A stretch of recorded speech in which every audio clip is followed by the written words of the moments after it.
The Assembly will hear a statement by His Excellency Alexis Tsipras, Prime Minister of the Hellenic Republic. I request protocol to escort His Excellency.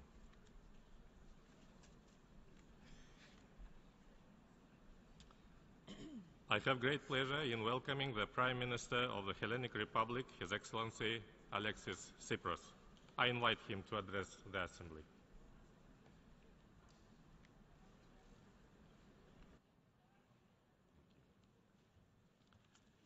Mr. President, fellow delegates, ladies and gentlemen,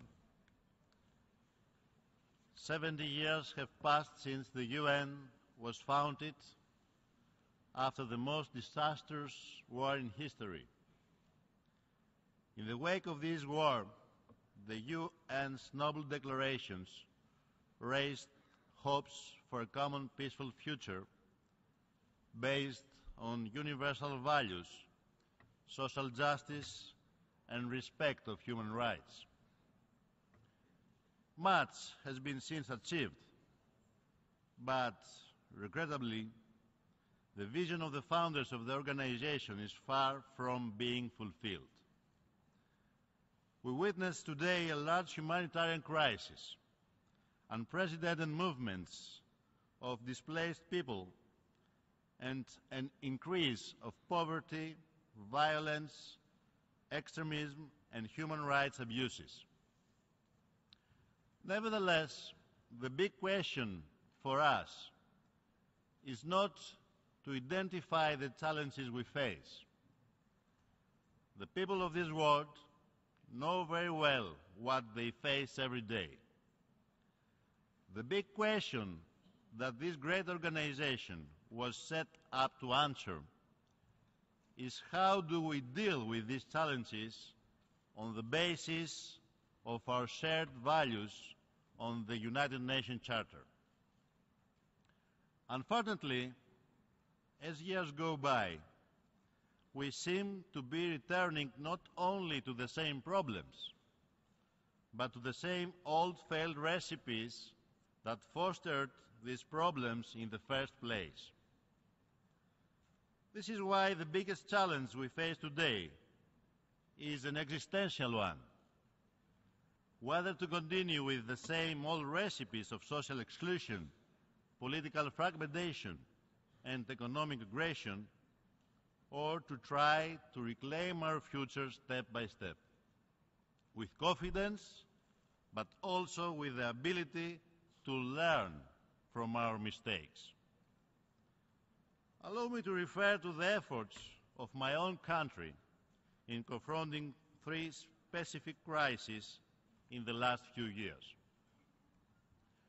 As many other countries, Greece was hit hard by the 2008 economic crisis due to the structural weaknesses of its economy and its high debt and budgetary deficits.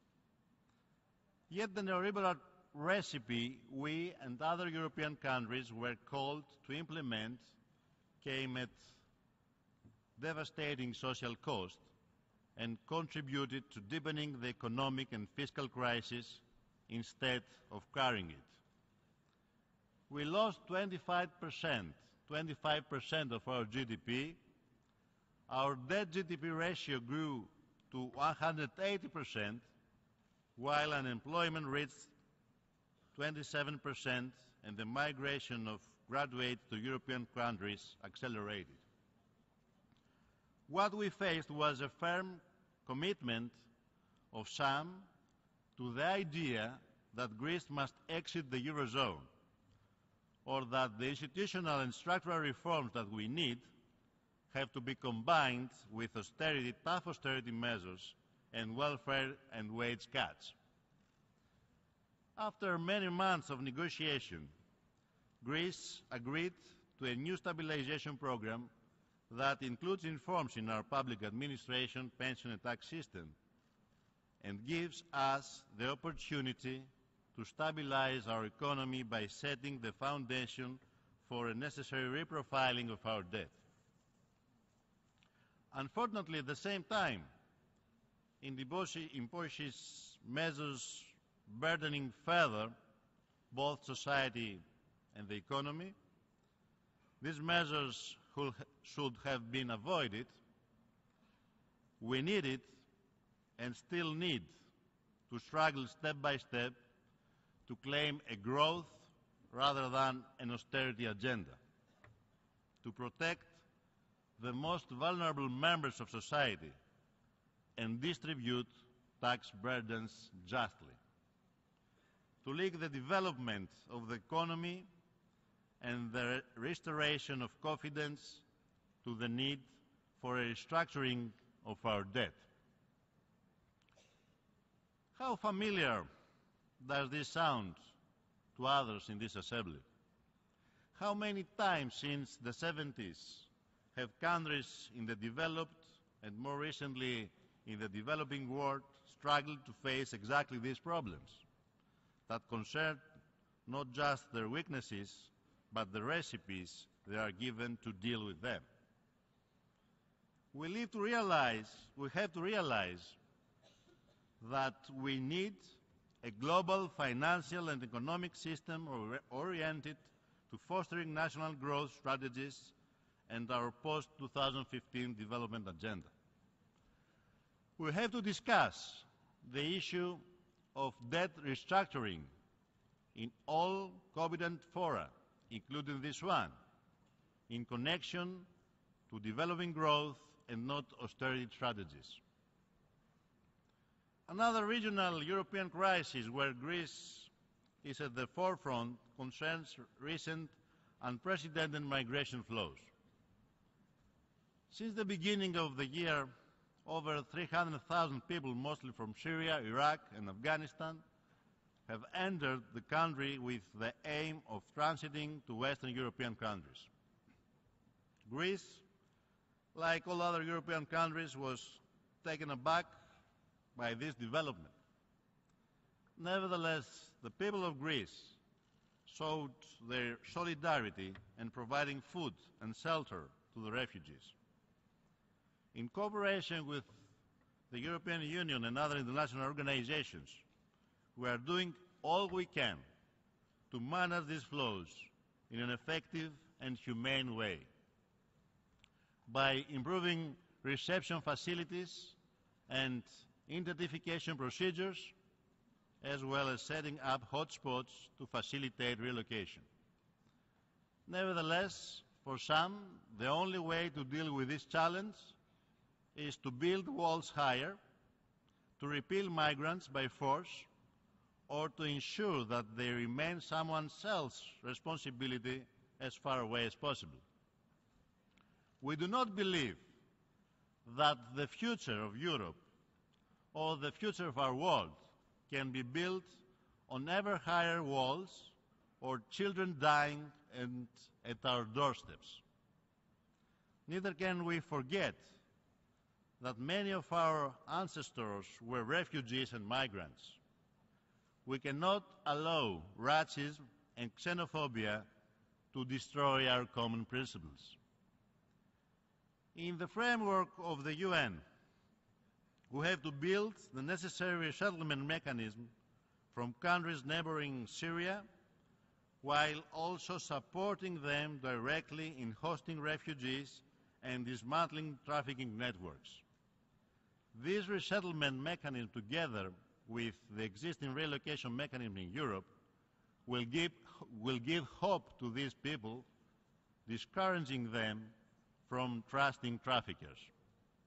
Furthermore, we have to increase support for frontline European states such as Greece in their effort to manage these flows.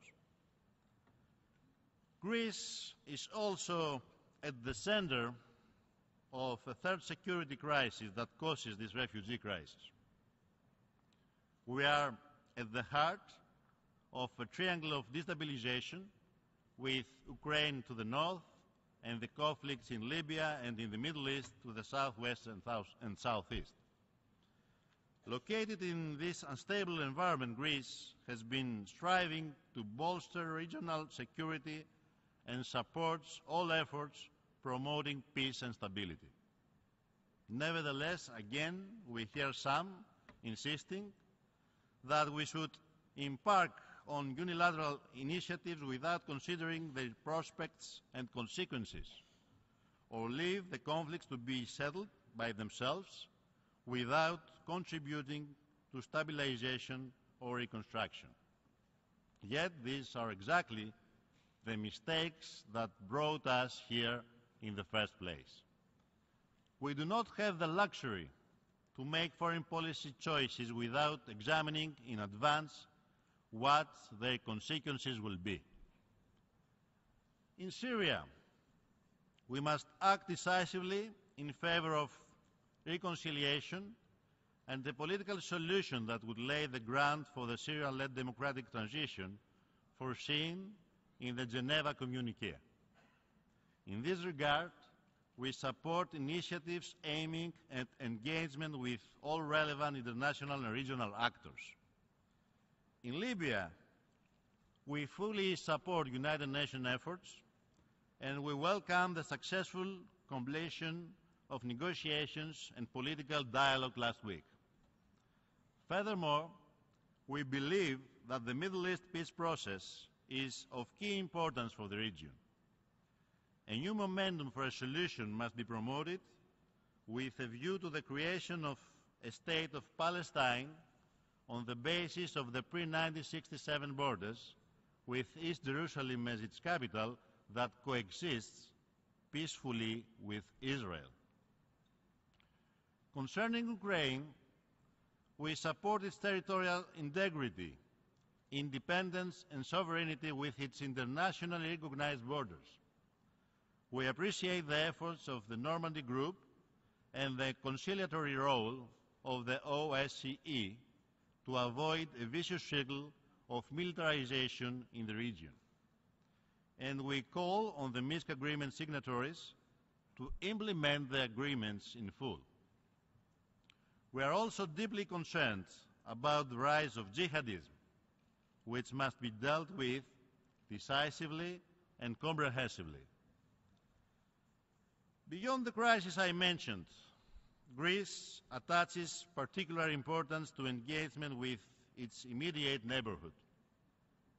Also, it's important to foster new initiatives rather than remain trapped in the dead ends of the past. I spoke of the need to avoid constructing walls, and truly it is shameful that for the last 41 years, the same number as my age, Cyprus remains divided. Today, more than ever, and in light of the instability in our region, it's important that the momentum is grasped for a mutually acceptable, just, viable, and comprehensive solution to the Cypriot issue, based on the relevant United Nations resolution and on Cyprus' membership on the European Union, to the benefit of all the people of Cyprus, Greek and Turkish Cypriots, as well as all other communities. In this context, I would like to underline Greece's full support to intercommunal talks held under the leadership of President Anastasiadis and the head of the Turkish Cypriot community, Mr. Akinci. I firmly believe that any real and lasting solution will have to eventually deal with the international issue of security. The cancellation of the anachronistic treaties of alliance and guarantees, and the withdrawal of all foreign troops, including the troops occupying the northern part of this island. As a regional player keen on promoting security in the area, Greece has been making steady efforts to improve cooperation with Turkey. We have done so through a wide range of initiatives, including the promotion of our dialogue on confidence-building measures, full respect of good neighborly relations, and international law by Turkey, as well as a just and viable solution to the Cypriot issue, remain a precondition for full normalization of Greek-Turkish relations. In the Western Balkans, we promote robust bilateral relations and the commitment to the region's European perspective. Greece has stepped up efforts towards the settlement of all differences in the region, among them the name issue of the former Yugoslavia Republic of Macedonia. We have proposed a pragmatic settlement framework aiming at reaching an agreement and agreed a set of confidence-building measures which provide us with an opportunity to further enhance bilateral cooperation and trust. Mr. President, people all around the globe are striving for a better future for them and their children. People in my country are struggling every day with pride and dignity to overcome crises and regain hope. Even if their most difficult moments, they are assisting those more in need, those fleeing conflict zones. Even in their most difficult moments, they are asserting their democratic right to choose their own fate. This is a daily example of people insisting, even under the most difficult conditions, on their basic humanity and democratic rights. This example should guide us in taking the necessary steps towards a safer, just and prosperous world for ourselves and the future generations to live in. Thank you very much.